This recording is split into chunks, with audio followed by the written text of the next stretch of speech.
मागे चला.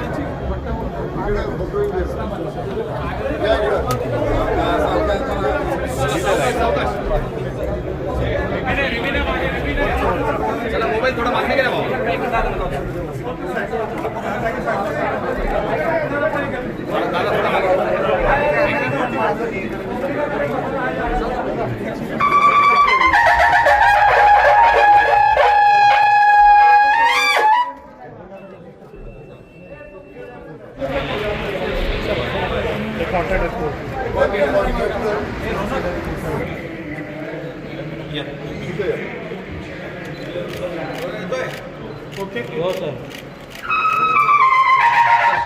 सर्वच मान्यवरांना विनंती करतो की दीप प्रज्वलन आणि प्रतिमेला पुष्प अर्पण शुभ संकेताने केली जाते. म्हणून दीप प्रज्वलनाचा हा कार्यक्रम माननीय उपमुख्यमंत्री एकनाथ शिंदे साहेबांच्या हस्ते आणि पालकमंत्री महोदयांच्या उपस्थितीत या ठिकाणी संपन्न होतोय. उत्सव 2026 या डोंगरी महोत्सव कार्यक्रमाच्या समारोपाला आणि त्याचबरोबर 261 पाटण विधानसभा मतदारसंघातल्या विविध कार्यक्रमांच्या उद्घाटनाला आपल्या विनंतीला मान देऊन आपल्या मतदारसंघामध्ये आज उपस्थित असणारे तुम्हा सगळ्यांची नेते, राज्याचे उपमुख्यमंत्री आदरणीय एकनाथजी शिंदे साहेब, मोरणा शिक्षण संस्थेचे अध्यक्ष रविराज देसाई, लोकनेते बाळासाहेब देसाई, सहकारी साखर कारखान्याचे चेअरमन यशराज देसाई, शिवसेनेचे जिल्हा प्रमुख जयवंतरावजी शेलार, संपर्क प्रमुख शरदजी कनशे, पंचायत समितीच्या सभापती सौभाग्यवती सरिता पवार, उपसभापती विजय पवार, मार्केट कमिटीचे सभापती बाळासाहेब पाटील, उपसभापती गोडांबे, जिल्हा परिषदचे सर्व नवनिर्वाचित सदस्य, पंचायत समितीचे सर्व नवनिर्वाचित सदस्य, या समारोपाला समोर उपस्थित असलेले लोकनेते बाळासाहेब देसाई उद्योग समूह, शिक्षण समूह मधल्या संस्थांचे सर्व मान्यवर पदाधिकारी, सर्व उपस्थित शिवसैनिक, माध्यमांचे सर्व प्रतिनिधी आणि सन्माननीय बंधू आणि भगिनी, जिल्हाधिकारी श्री संतोषजी पाटील, मुख्य कार्यकारी अधिकारी श्रीमती यास्मिनी नागराजन,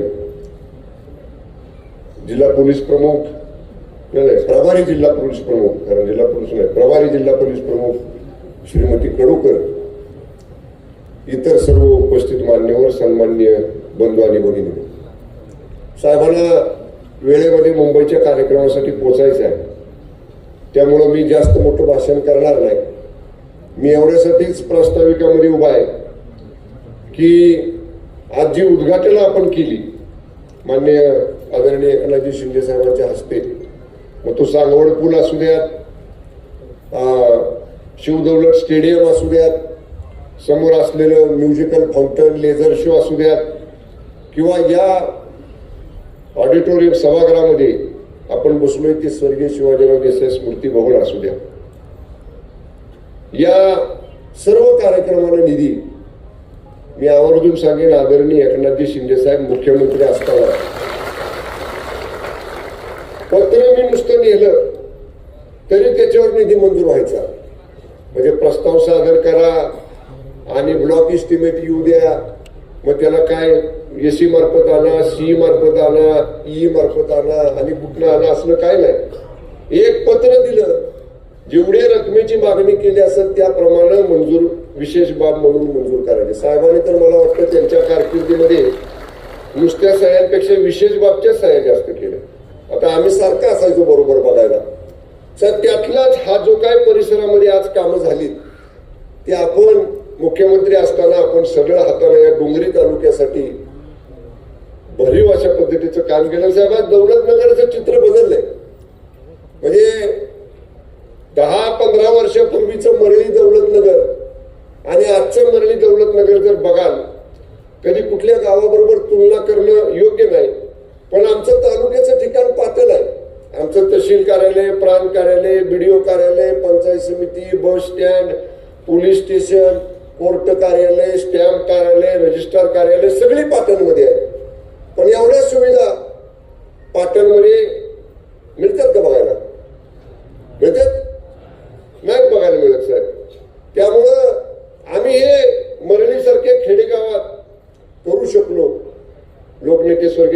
देसाई साहेबांचे आशीर्वाद, स्वर्गीय आबासाहेबांचे आशीर्वाद आणि आपल्या मुख्यमंत्रीपदाच्या काळात आपण सरळ हाताने या तालुक्याला केलेली मदत, त्यातलाच एक भाग साहेब मगाशी आमच्या संयोजकाकडनं राहून गेलं.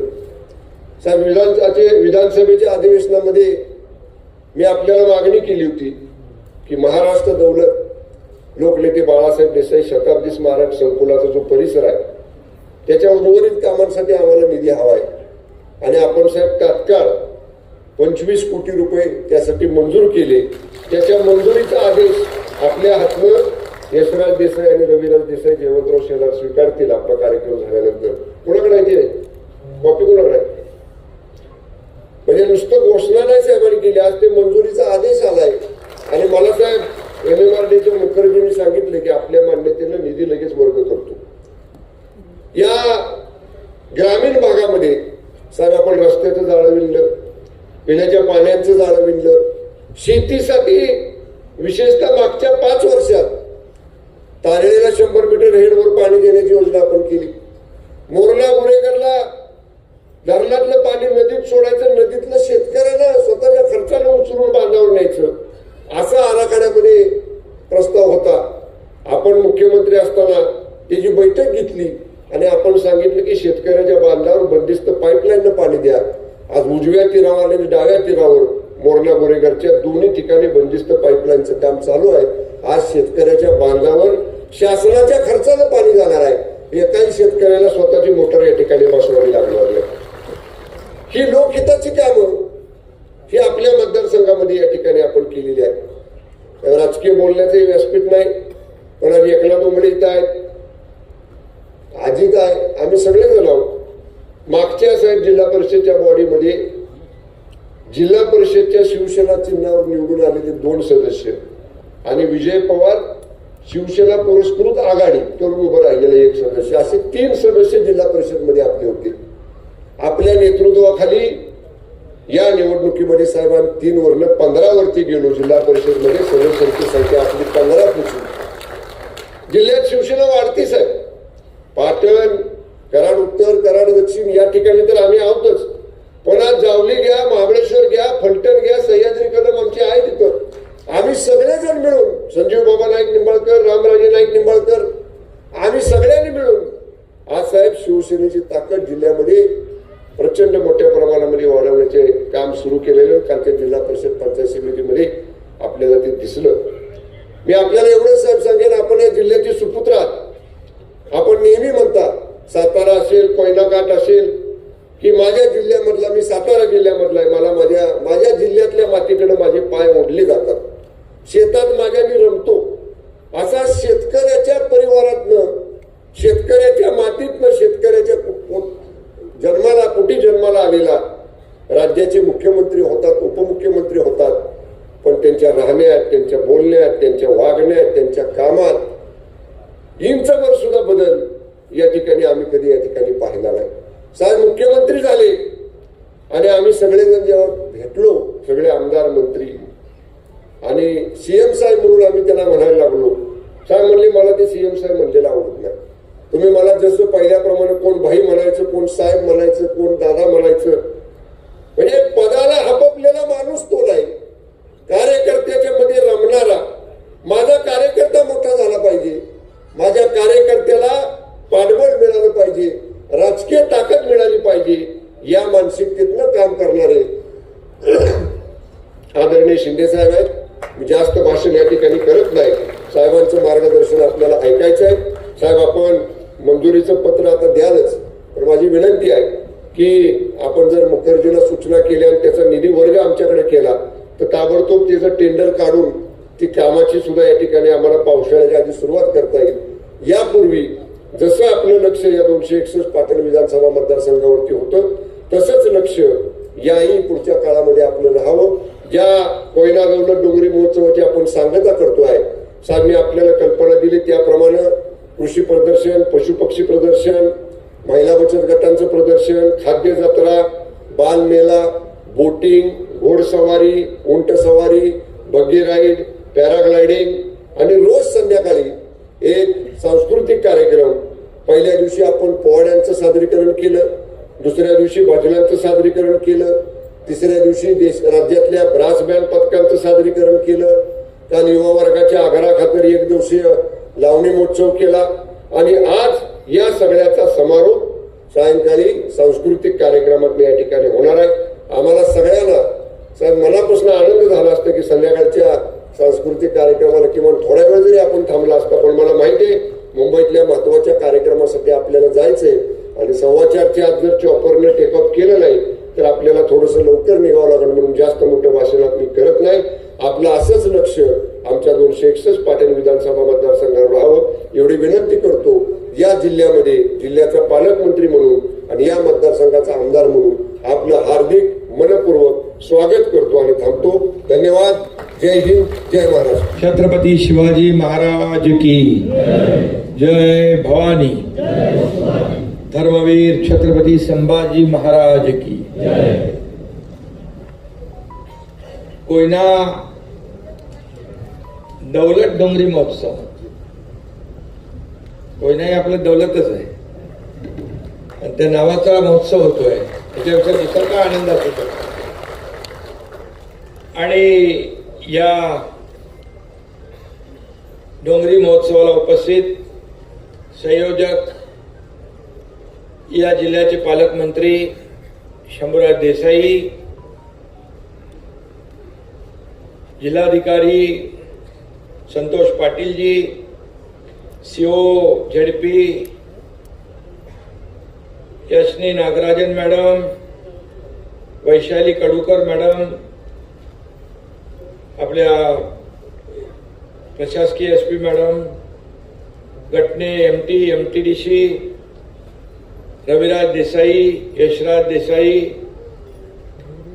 शरद कनसे, जेवण शेलार, BN पाटील, रोकडे आपले सुप्रिटेंडेंट इंजिनियर, अशोक पाटील, सविता पवार, सभापती पंचायत समिती, विजय पवार, बाळासाहेब पाटील, विलास गोडांबे आणि व्यासपीठावरील सर्व सन्माननीय मान्यवर. जेवढी नावं माझ्याकडे आहेत तेवढी वाचलेली आहेत मी. बाकी राहिले असतील ते सर्व पदाधिकारी, सर्व मान्यवर आणि या सभागृहात जमलेल्या माझ्या लाडक्या बहिणींनो आणि लाडक्या भावांनो, खरं म्हणजे निसर्गरम्य अशा ऐतिहासिक अशा सातारा जिल्ह्यात या कोयना डोंगरी महोत्सव गेले 5 दिवस या ठिकाणी आयोजित केलेला आज शेवटचा दिवस आहे. पण शंभूराज मला म्हणाले की लोकांची मागणी आणखी वाढवा.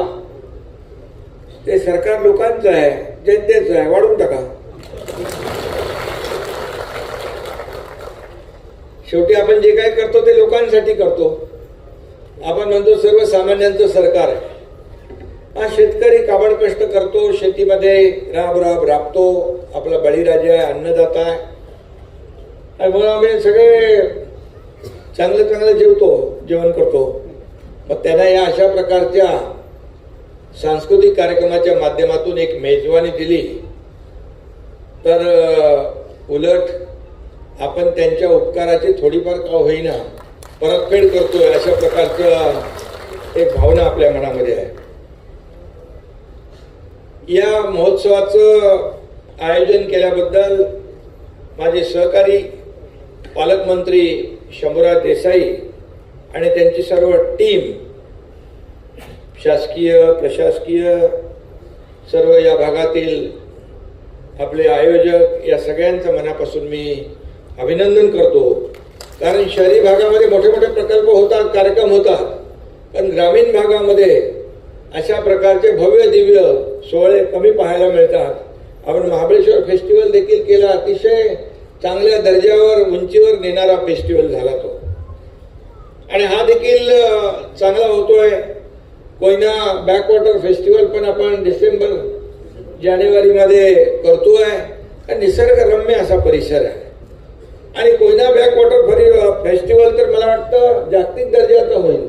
देशातलेच नाही जगभरातले लोक त्या ठिकाणी आल्याशिवाय राहणार नाहीत, कारण हा असा आपला निसर्ग आहे.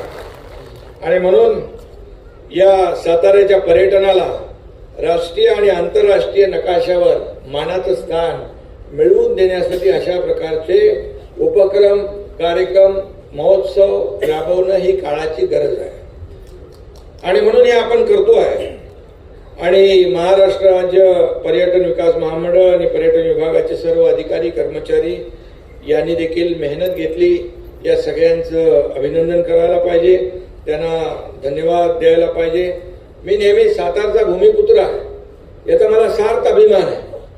आणि मी नेहमी सांगत असतो की आता शंभूराजांनी सांगितलं, जेव्हा मी गावी येतो तर गावी आलो की मी काय नुसता गावाला आराम करायला येत नाही.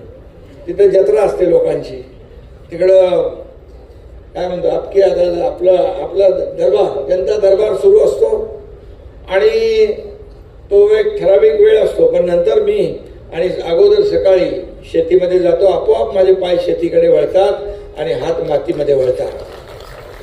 कारण शेवटी मी एका शेतकऱ्याचा मुलगा आहे आणि शेवटी शेतकरी हा शेतकरी आहे. आणि मग मी आल्यानंतर कलेक्टर इकडे आहे, त्यांना माहीत आहे, आणि अगोदरचे पण आपली दुडी होते. मी आलो की 1000, 500, 2000 झाडं तर लावतोच म्हणजे लावतो. आणि माझ्याकडं आता शंभूराजला माहीत आहे वेगवेगळ्या व्हरायटी केल्यात.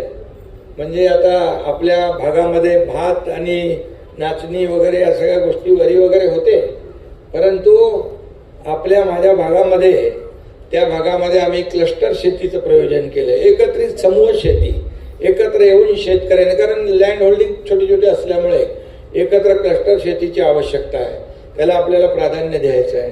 त्याचबरोबर आमच्या शेतात आम्ही तिकडं आंबा तर आहेच, काजू पण आहे, जांभूळ पण आहे, आवळा पण आहे, तिथं काश्मीरमधला सफरचंद पण आहे आणि अवाकडू पण आहे, चंदन आहे, रक्तचंदन आहे, अगरूड आहे, सगळ्या प्रकारचे झाडं तिथं लागलेली आहेत.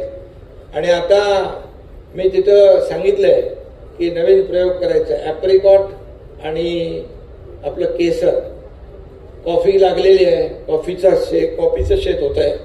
आता मोठे त्या ठिकाणी मेळे होऊ शकतील, लोक एकत्र येऊन काम करू शकतात. बांबूची लागवड कलेक्टर महोदय किती झाली आपल्याकडे?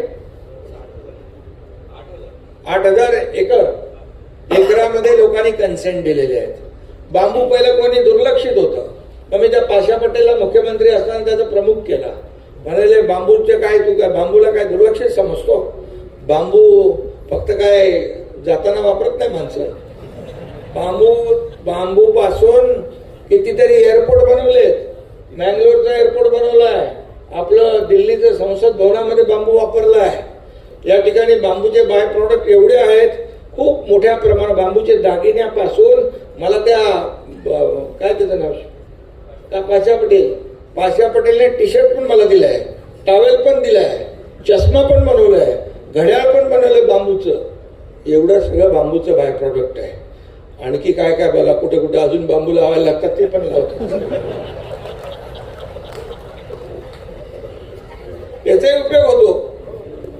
आणि त्यामुळे बांबू हे पहिलं काय होतं, दुर्लक्षित होतं. पण या देशाचे प्रधानमंत्री नरेंद्र मोदीजींनी म्हटलं, अभि बांबू हे बास नाही, बांबू हे घास आहे. मग त्यातल्या सगळ्या अटी शर्ती काढून टाकल्या, नियम काढून टाकले. आता बांबू मोठ्या प्रमाणावर आपल्याला, त्याला मनरेगातून आपण अनुदान देतोय मोठ्या प्रमाणावर, 6 लाख का काहीतरी हेक्टरी. त्यामुळे आता बांबू हा पूर्वीसारखा दुर्लक्षित राहिलेला नाही. त्यामुळे असे जे काही आपल्याला प्रयोग करता येतील ते केले पाहिजे, नाविन्यपूर्ण. शेवटी प्रगत शेतकरी हा महत्वाचा आहे. या ठिकाणी पर्यटनाला वाव आहे. आज आपण बघितलं, आज किती उद्घाटन झाली.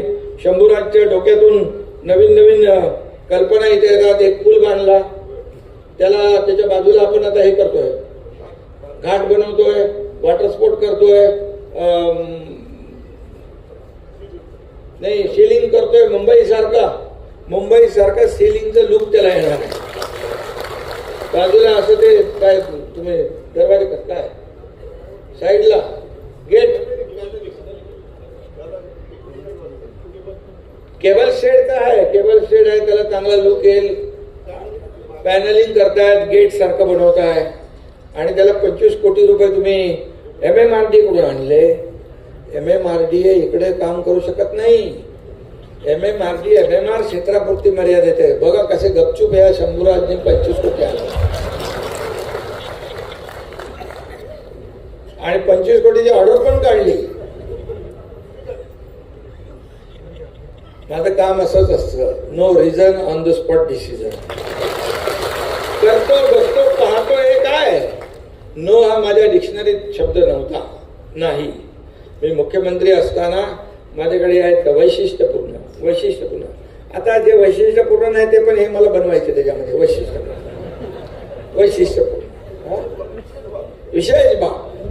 विशेष बाब स्पेशल केस. आता त्याच्यामध्ये MMRD कडून 150 कोटी रुपये मी दिले. ते आपल्या घर पडली त्यांना दरडग्रस्तांना. तेव्हा मी मुख्यमंत्री नव्हतो, तेव्हा नव्हतो, UD मिनिस्टर होतो, पण मी माझ्या अधिकाराचा वापर केला. मी म्हणालो MMRDचे आमचे अधिकारी आहेत, त्यांना म्हणालो तिकडे दरड पडली आहे, लोक आपले संकटात आहेत, मग संकट तिथं आपण धावून गेलं पाहिजे, आपलं तिथं आपण धावून गेलं पाहिजे. काय करायचं साहेब? बोले घरं बांधायचे तिकडं. अरे बोले MMRD क्षेत्राच्या बाहेर आहे. अरे बोले ती माणसंच आहेत ना, ती इथं राहणारी का तिथं राहणारी माणसंच आहेत, जीव सारखाच आहे. आणि लगेच मी बोलो माझा आदेश लिहून टाका, माझी सही घ्या, 150 कोटी रुपये आपण मंजूर केले. त्यातले ते लोक आले होते, आता घर घ्यावं. आता इथं घर त्यांना एक आनंद, चांगलं घर झालंय ना, क्वालिटी. तर चांगले क्वालिटीची घरं त्या ठिकाणी होत आहेत. ते लोक राहायला गेलेत, आणखी लोक जातील. शेवटी आपली बांधिलकी सर्वसामान्य लोकांशी आहे, सर्वसामान्य लोकांची आपली नाळ जुळलेली आहे. त्यामुळे हे सगळे जे काही मी मुख्यमंत्री असताना आतापर्यंतच्या इतिहासामध्ये अनेक निर्णय आपण घेतले. मुख्यमंत्री माझी लाडकी बहीण योजना घेतली, त्याला खूप लोकांनी विरोध केला, पण मी पण गरिबी पाहिली आहे, माझ्या आईची पत्नीची तगमग पाहिली आहे, काटकसर पाहिली होती मी. ते लक्षात होतं माझ्या. जेव्हा माझ्याकडे अधिकार येईल तेव्हा मी काहीतरी यांच्यासाठी करीन. आणि मग त्यातूनच मुख्यमंत्री माझी लाडकी बहीणचा जन्म झाला. किती विरोध झाला, कोर्टात गेले, कुठं कुठं गेले. मला बोले कुठं जायचं तिकडे जा तुम्हाला, पण तुम्हाला काय टिकून देणार नाही. आणि लाडक्या बहिणींना पण मी सांगितले, बघा हे दुष्ट सावत्र भाऊ तुमचा विरोध करताय, निवडणुकीमध्ये यांना चांगलं बरोबर एक खोडा घालणाऱ्यांना काय दाखवायचा असतो ते दाखवा बरोबर. आणि लाडक्या बहिणींनी एवढा मोठा दाखवला की 232 नंबरचा जोडा दाखवून टाकला, पार सापडा सूप झाला. आणि म्हणून मी एवढंच सांगतो, कोणी माईकाला आला तरी लाडकी बहीण योजना कधी बंद होणार नाही. मध्ये माझ्याकडे तक्रारी आल्या लाडक्या बहिणींच्या, आमचं काहीतरी कशा कागदामध्ये हे म्हणून आमचं नाव रद्द झालंय. मी लगेच आपल्या महिला बाल कल्याण विभागाच्या मंत्री त्यांना सांगितलं, मुख्यमंत्री तिकडे होते, बोले 1 महिना वाढवून द्यायला लागेल EKYC करायला. शंभूराज 1 महिना वाढवलाय आपण, 1 महिना आता वाढवून दिलेला आहे ती EKYC करायला. त्यामुळे बघा पात्र लाडक्या बहिणींना कुणी वंचित ठेवू शकणार नाही. आपण शेतकऱ्यांना 6,000 रुपये मोदी साहेब देत होते, त्या काळात नमो शेतकरी सन्मान योजना चालू केली आपण. 6,000 ते 6,000 हे म्हणजे वर्षाला 12,000 रुपये शेतकऱ्यांना देण्याचा निर्णय झाला. 6,000 मोदी साहेबांचे, 6,000 आपल्या सरकारचे. आपण ते मी मुख्यमंत्री असताना सुरू केला. आज शेतकऱ्यांना त्याचा फायदा मिळतोय. पीक विमा योजना आपण सुलभ केली. कर्जमाफीची योजना आम्ही तेव्हा जाहीर केली होती, कर्जमाफीची योजना जाहीर केली.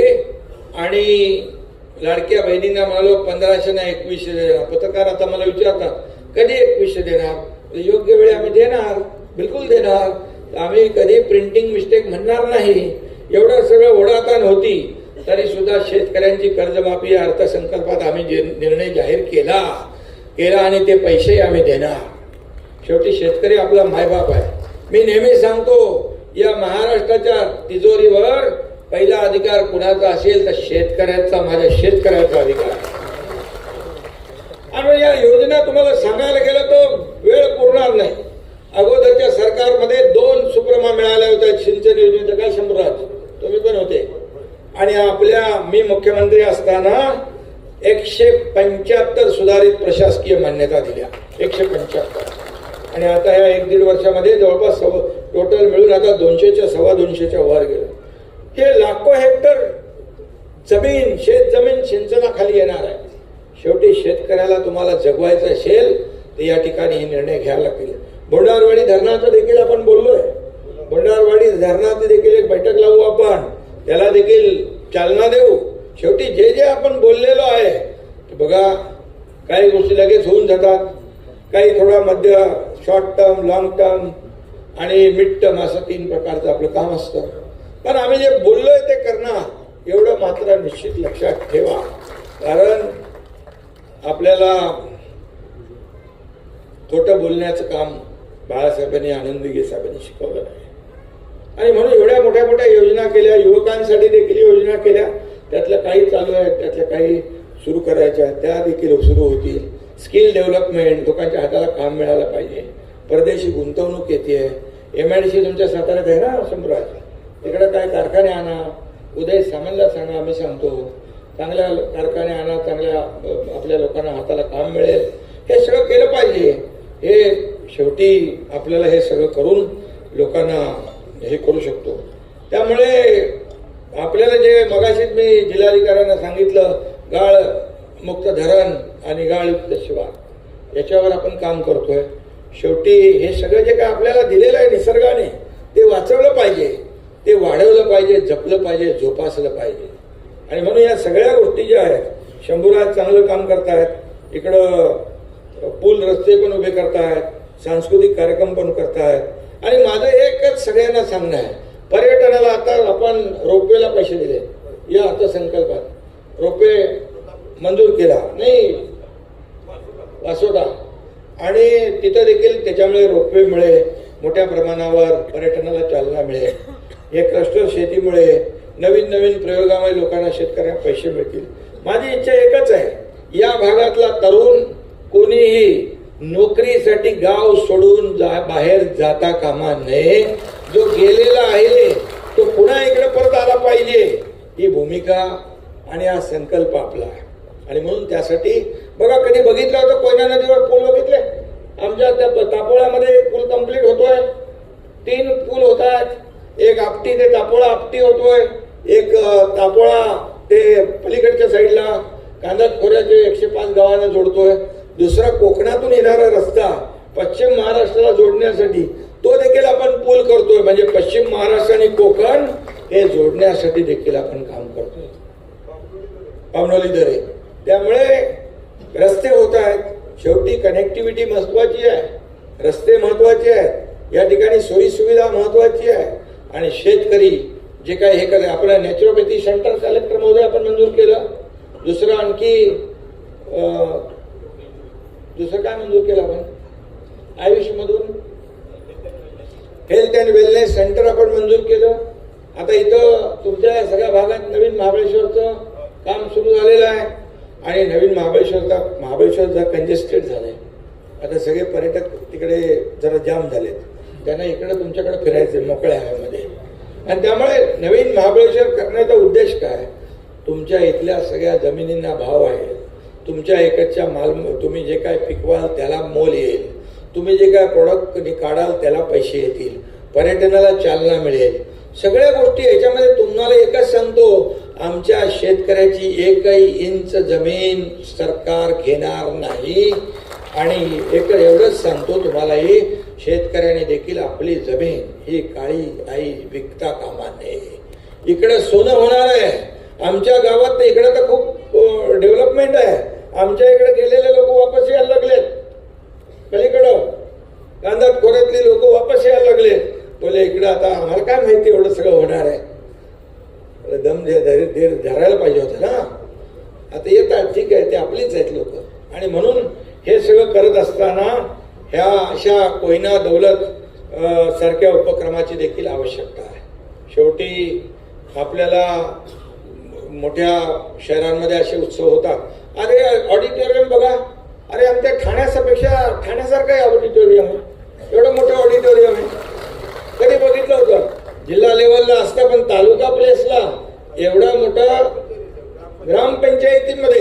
हे शंभूराज किती हुशार आहे बघा.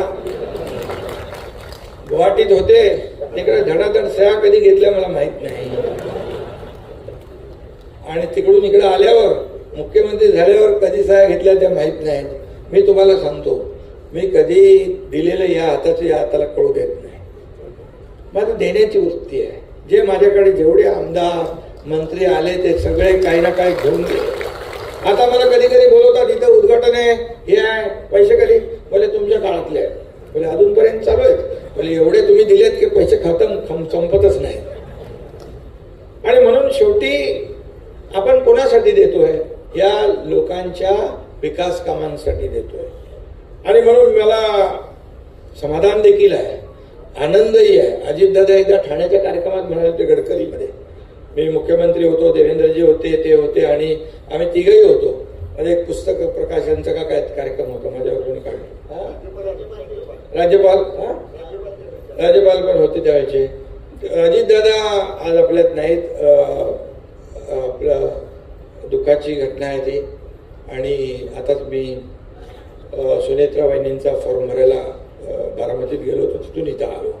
पण त्यावेळी अजितदादा म्हणाले होते की आतावरच्या महाराष्ट्राच्या इतिहासामध्ये सगळ्यात जास्ती सह्या करणारा मुख्यमंत्री कोण असेल त्यांचं नाव एकनाथ शिंदे. आणि आपलं काय रोग भरलाय पेन काढायचं सही करायला? अरे लोकांचे पैसे मुख्यमंत्री सहायता निधी 450 कोटी रुपये दिले. अगोदर किती दिले होते मला माहिती, पण 450 कोटी रुपये दिले. हजारो लोकांचे प्राण वाचले. कधी बघितलं नाही कोण आहे, कुठल्या जातीचा, कुठल्या पातीचा, काय. जीव वाचला पाहिजे हे मी बघितलं, आणि हजारो लोकांचे जीव वाचवण्याचं पुण्य मिळालं. लाडक्या बहिणींचं जशी योजना केली तसं त्यावेळेस माता सुरक्षित तर परिवार सुरक्षित ही योजना आम्ही केली सुरू. त्याच्यामध्ये देखील खूप मोठ्या 3 कोटी महिलांची तपासणी झाली, मुलांची तपासणी झाली, आरोग्याची तपासणी झाली. हे सगळं करायचं कशाला? हे कशाला पाहिजे सरकार? हे लोकांच्या कल्याणासाठी पाहिजे, लोकांच्या उद्धारासाठी पाहिजे. मला काय मिळालं यापेक्षा माझ्या जनतेला काय मिळालं हे बघणारं राज्यकर्ता पाहिजे. आणि ती शिकवण बाळासाहेब आनंदगे साहेबांनी आम्हाला दिली आहे. माझी प्रॉपर्टी किती, संपत्ती किती, पैसा किती, अंक किती, किती कमवलं यापेक्षा तुम्ही माणसं किती कमवली आणि माणसांचं प्रेम किती कमवलं हे महत्वाचं आहे. आणि भूमिका घेऊन मी चाललो, आणि मला काही चिंता नाही. मला सगळ्या पदांपेक्षा सगळ्यात मोठं पद कुठलं असेल तर माझ्या या महाराष्ट्रातल्या लाडक्या बहिणींचा लाडका भाऊ ही मिळालेली ओळख सगळ्यात मोठी आहे. याचा आनंद आहे, मला समाधान आहे. आणि म्हणून आपल्या इकडची सातारची मंडळी आहेत, सरळ साधीच भोळी असतात, पण एकदा शब्द दिला की शब्द दिला, मग तो पूर्ण करायचा, मग मागे फिरायचं नाही. एक बार मैंने कमिटमेंट कर दी तो फिर मैं खुद की भी नहीं सुनता. अशा प्रकारचं काम आपण केलं, अशा प्रकारचं काम केलं, आणि म्हणून लोक विश्वास ठेवतात. आज बघा सह्याद्रीच्या डोंगर रांगा आहेत, कोयना धरणाचा विस्तीर्ण जलसाठा आहे, आणि त्याच्या साक्षीने महोत्सव जो होतोय त्यामुळे पर्यटकांना केवळ निसर्ग सौंदर्य नाही तर पॅराग्लायडिंग, सीप्लेन राईड यासारख्या साहसी खेळांचा देखील आनंद लुटतात. मला तुम्ही हे दाखवलं मग रे कुठला शो, ड्रोन शो. अरे ड्रोन शो कधी बघितला होता? ग्रामीण भागातल्या लोकांनी ड्रोन शो बघितला. शंभूराज देसाई काय काय बघा दाखवतात, ते चांगलं चांगलं दाखवतात. आणि म्हणून दिग्गज कलाकारांनी हजेरी लावली आहे. आज कितीतरी उद्घाटनं झाली, आपले स्टेडियम झालं, हे नाट्यगृह झालं, म्युझिकल फाउंटन झालं, आणि काय झालं, लेझर शोचं झालं, तो रस्ता कोयनेवरचा तो झाला, त्याचा आता चांगला स्कूल झाला. आणि हे सगळं जे होतंय याबरोबर हे सगळं इथं हे पण आहे, दिग्गज कलाकार पण आले, सगळे लावणी वगैरे सगळं लावलं तुम्ही नाही इकडे. भजन पण केलं ना, पोवाडा, आपलं सगळं मराठी संस्कृती जी आहे ती सगळी इकडे आणली. कलाकारांना संधी दिली, एक प्लॅटफॉर्म दिला. शेवटी कलाकारांना प्लॅटफॉर्म देणे हे महत्वाचं आहे. कला कुठं पेश करणार ते? अशाच कार्यक्रमातून ते कलावंत आपली कला सादर करतात. आणि थोडा का होईना विरंगुळा आयुष्यामध्ये आपल्या सगळ्या लोकांना देण्याचं काम शंभूराजनी केलंय. घोडा उंट सफारी पण होती इथं, घोडा उंट सफारी. भजन कीर्तन, महिला बचत गटाचे स्टॉल, हस्तकला प्रदर्शन, खूप काही केलं, कृषी प्रदर्शन, पशु पक्षी प्रदर्शन. त्यामुळे हा महोत्सव सर्व समावेशक झालेला आहे. राधा ही जगातील सर्वात लहान पान म्हैस, ते पण आणले. मी बोलतोय ते आहे ना बाबा. म्हणजे बघा कुठे कुठे काय नाही आहे ते इथं आणून दाखवलं तुम्हाला बघायला मिळणार नाही. ते दिलं. कृषी प्रदर्शन, AI तंत्रज्ञान कसं वापरलं जाईल ते कलेक्टर मगाशी मला बोलत होते. आणि म्हणून या ठिकाणी आधुनिक परंपरा आणि आधुनिकता, बघा परंपरा तर पाळलीच पाहिजे, पण आपण आता प्रगत झालं पाहिजे, आधुनिकतेकडे वळलं पाहिजे. AI जमाना आहे. शेतीमध्ये देखील AI आणल्यानंतर शेतकऱ्याचं जे काय उत्पादन आहे ते वाढल्याशिवाय राहणार नाही. याच्याकडे देखील आपलं लक्ष सरकार देत आहे. आणि म्हणून सर्व संपन्न गुण जिल्हा कुठला असा तर सर्व गुण संपन्न कुठला आहे? सातारा.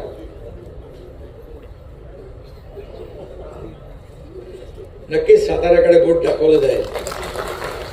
कारण इथं सगळंच आहे ना, सर्व आहे.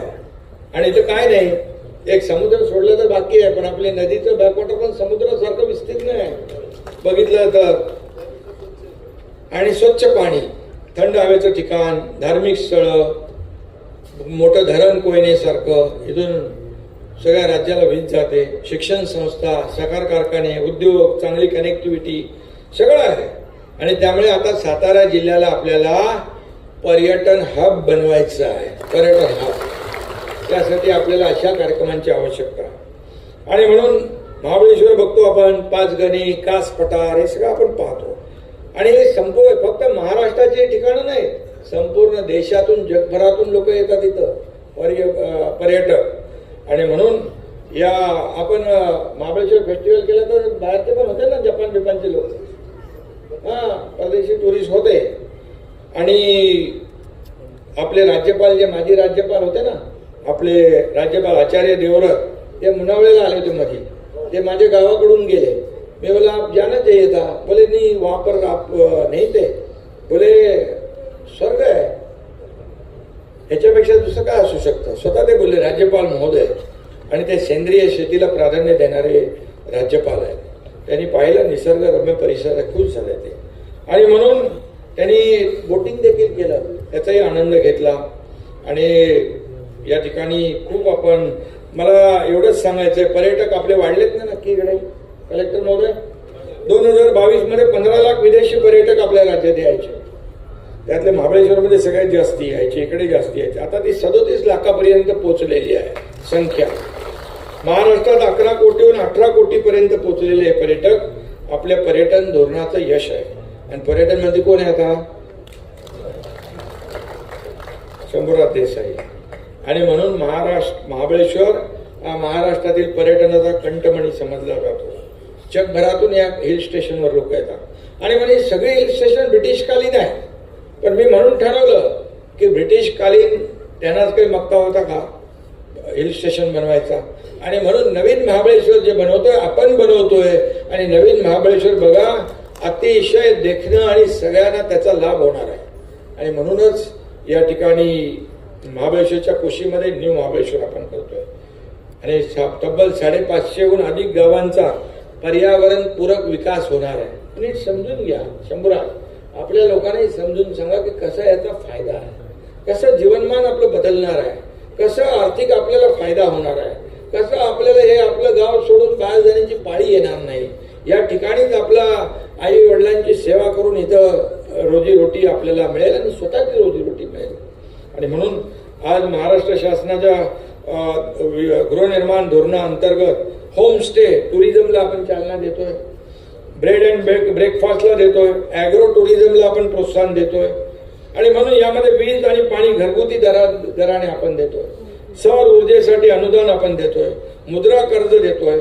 आणि म्हणून हे सगळं जे आहे हे करत असताना खूप मोठ्या प्रमाणावर या ठिकाणी चालना देतोय. कास पठार तर आपल्याला सगळ्यांना माहीत आहे. चुलीवरचं जेवण खाऊन सह्याद्रीच्या हवेत सकाळी चहा घेताना पर्यटकांना खरा सातारा अनुभवता येतो. हे सगळं वैशिष्ट्य आहे. स्ट्रॉबेरी आपली जग प्रसिद्ध आहे. साताऱ्याच्या हळदीला तोड नाहीये. त्याशिवाय अनेक औषधी मी माहिती घेतली, आपल्या रानांमध्ये 400 ते 500 प्रकारच्या दुर्मिळ औषधी आहे. दुर्मिळ औषधी. आता मी रामदेव बाबांना सांगितलंय, शंभूराज एक बार इधर आ जाओ. ते बोले मैं आ जाओ, कभी बुलाओ मैं आता हूं. आणि आपण आपली जी काही ही लागवड आहे, ही जंगलातली लागवड आपण शेतकऱ्यांनी लागवड केली तर मोठ्या प्रमाणात पैसे मिळतील. आणि म्हणून फार पोटेन्शियल आहे इथं. खूप मोठ्या प्रमाणावर या कोयना, चांदोली, वासोटा, पाटण परिसरात वाघ पण आलेत ना आपल्याकडे. हा हो, कुठले कुठले आहेत ते? हिरकणी, तारा, चंदा, बरोबर. तर शेवटी वाघ म्हणजे जंगलचा राजा. आणि म्हणून मी आपल्याला एवढंच सांगतो की आपला हा ऐतिहासिक सातारा आहे, ऐतिहासिक सगळी भूमी आहे. आणि आपण तारकर्ली सारखी स्कुबा डायव्हिंग सारखं मुनावळ्यात स्कुबा डायव्हिंग करतोय ना मुनावळ्यामध्ये. हा, आणि तेव्हा आपण सुरुवात केली. आता त्याची पूर्तता होईल आणि इथल्या लोकांना देखील काम मिळेल. एवढंच आहे, स्थानिक लोकांना, कलेक्टर महोदय, सीओ मॅडम, स्थानिक भूमिपुत्रांना रोजीरोटी मिळाली पाहिजे, हे आपलं धोरण असलं पाहिजे, ही आपली भूमिका असली पाहिजे. आणि म्हणून पर्यटनामध्ये खूप मोठ्या प्रमाणावर आपल्याला वाव आहे. आज तुमच्याकडे काहीतरी सगळं सांस्कृतिक सगळी मेजवानी आहे. संध्याकाळी मी येणार होतो, पण तो कार्यक्रमामध्ये बदल झाल्यामुळे मी दुपारी आलो. आणि म्हणून हे खऱ्या अर्थाने आज अशा प्रकारच्या महोत्सव, खाद्य महोत्सव आहे. सगळ्या प्रकारच्या पदार्थांची चव आपल्याला चाखता येते. आणि म्हणून एक प्रकारचं रिलॅक्सेशन आहे महोत्सव, म्हणजे एक मेडिटेशन आहे म्हटलं तर बावगं ठरणार नाही. आणि म्हणून या अशा प्रकारच्या कार्यक्रमाची आवश्यकता आहे. एक सामान्य सातारकर, कोयनेचं पाणी पिणारा एक सामान्य गावकरी म्हणून या महोत्सवामध्ये मुख्यमंत्री, उपमुख्यमंत्री, नगरविकास मंत्री वगैरे इकडे आलो की मी सगळं विसरून जातो. मी इथला सातारकर, आपल्या कोयनेतल्या भूमीतला एक कार्यकर्ता म्हणून, एक शेतकरी म्हणून मी या ठिकाणी येत असतो. याचा मला सार्थ अभिमान आहे. आता काही लोक मी इकडे आल्यावर तिकडे त्यांना प्रॉब्लेम होतो. इकडे आल्यावर काही लोकांना पोटदुखी होते. काही लोक म्हणतात हेलिकॉप्टरने जातात, आमकं जातात. मी काय त्याकडे लक्ष देत नाही. मी माझं काम चोख करतो. आरोपाला आरोपाने उत्तर मी कधी देत नाही. आरोपाला कामातूनच उत्तर देतो. आणि म्हणूनच या सातारा जिल्हा जो आहे, हा सातारा जिल्हा एक पर्यटन हब झाला पाहिजे. मगाशी मी म्हटलं त्याप्रमाणे आपण केलं पाहिजे. आणि म्हणून साताऱ्याची ही भूमी छत्रपतींच्या पदस्पर्शाने पावन झालेली भूमी, ऐतिहासिक भूमी आहे. ऐतिहासिक सगळं आहे आणि याचे आपण सगळे साक्षीदार आहोत. या भूमीमध्ये आपला जन्म झाला, हे आपलं मोठं भाग्य आहे. आणि म्हणून या ठिकाणी आज इथल्या शिवसागर जलाशयाच्या पाण्याच्या लाटांमधूनही मंदिरांच्या घंटांचा आणि महाराजांच्या घोड्यांच्या टापांचा आवाज येतो.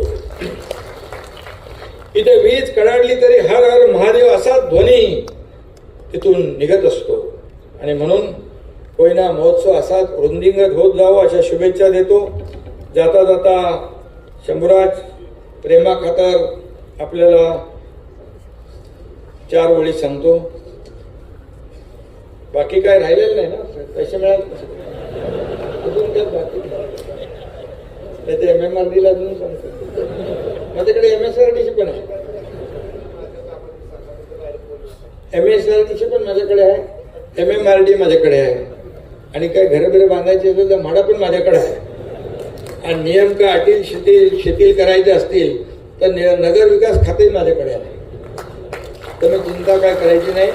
कारण मी आपल्याला सांगतो, बाळासाहेब, हिंदुहृदय सम्राट बाळासाहेब ठाकरे म्हणायचे 40 लाख लोकांना मोफत घरं द्या. तेव्हा लोकांना मजाक वाटायची, कसं होणार. पण त्यांच्या शिष्याने जसं हाऊसिंग मिनिस्टर झाला तसं मुंबईतल्या क्लस्टरला प्राधान्य दिलं आणि सगळे लाखो झोपडपट्टीवासियांचे आता मोठ्या प्रमाणावर पुनर्विकास प्रकल्प सुरू होत आहे.